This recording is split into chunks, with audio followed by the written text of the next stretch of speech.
Hey, ad creatives. I'm your personal trainer. Here to train you in how to make branded content that's made for TikTok. With this workout from filmmaker and TikTok creator David Ma, you'll be in top TikTok shape in no time. Let's get going.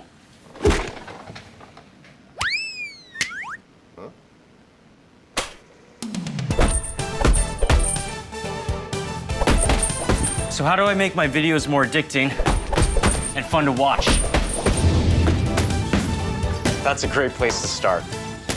This first exercise is called Made for Play, and it's going to break down all the ways you can play with storytelling within the app. Check this out.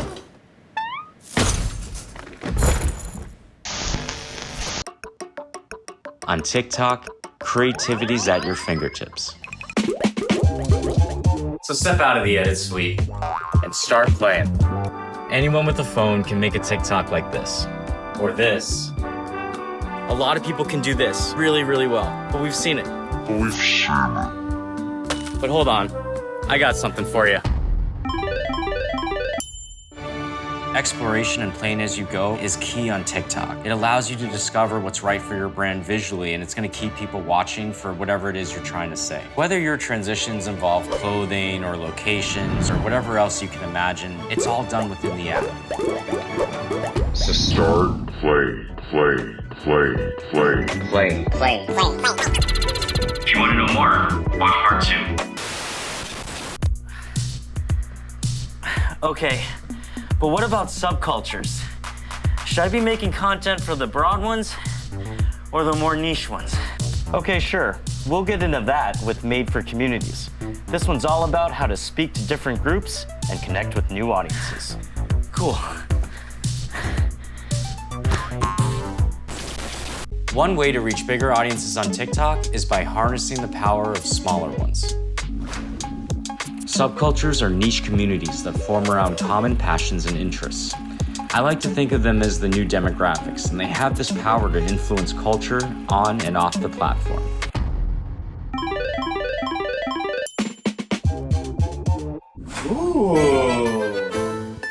Now here's the story of how I engaged communities within TikTok to reach a way bigger audience. I wanted to see how could I use practical effects, storytelling, and just a little bit of camera trickery to reach niche communities, or subcultures as we call them. While I was shooting a film in South Dakota, my friend had this 50-foot man lift just sitting on the farm doing nothing. So the next day I ordered a prop cosplay piece, found a leaf blower in a shed, and there we were. I was strapped into this man lift and we shot this.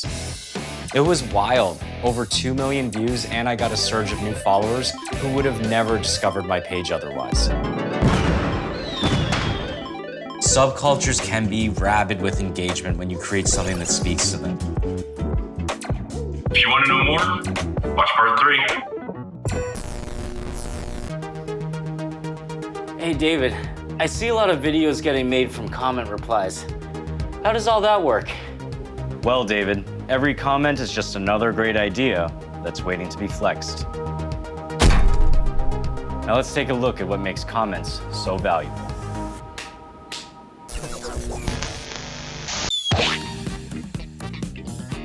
They say never to read the comments. I say comments equal content.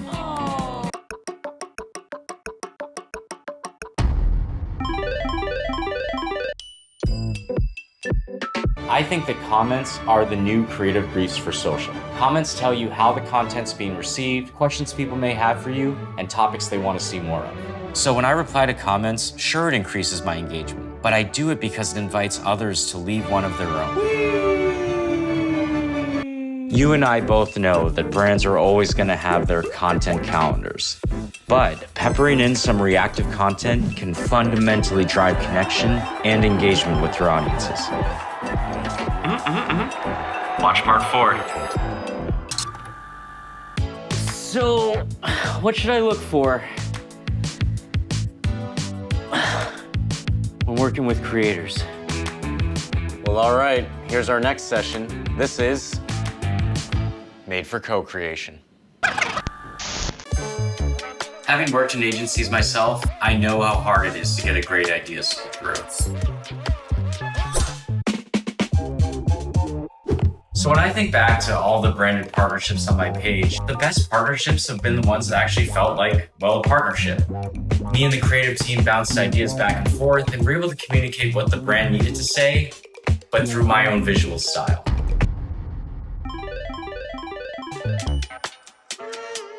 Here are my 3 tips for co-creation.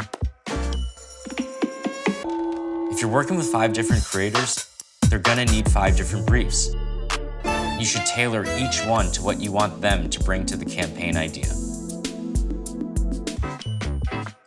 Don't be a helicopter parent. Instead, buy guardrails for them to be themselves.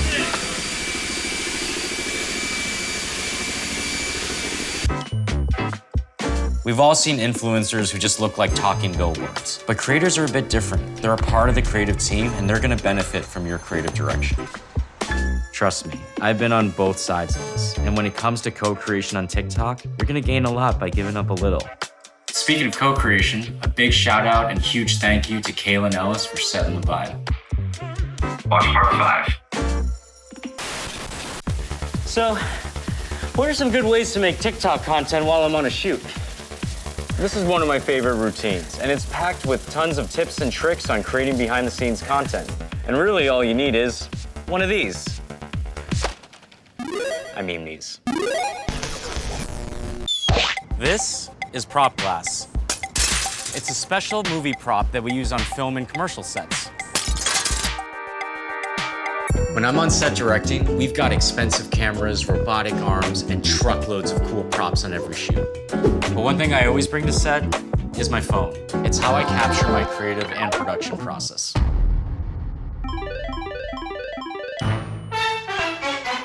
My most successful TikToks have all just started with footage of me working on set, all shot on a phone, showing the process, and then I reveal the final high-end product.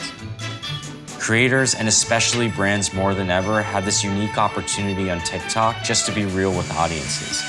That sounded rad though, those shatters. They must have sounded real good. And this can be an opinion, a mistake, an origin story. You just want to share how you became what and who you are. So show your storyboard frames, your bloopers, rejected ideas. Don't just show the finished product. You got to show people how you got there.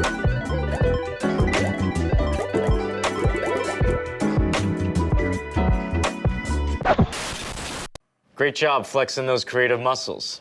You're made for TikTok now. And I'll see you next class.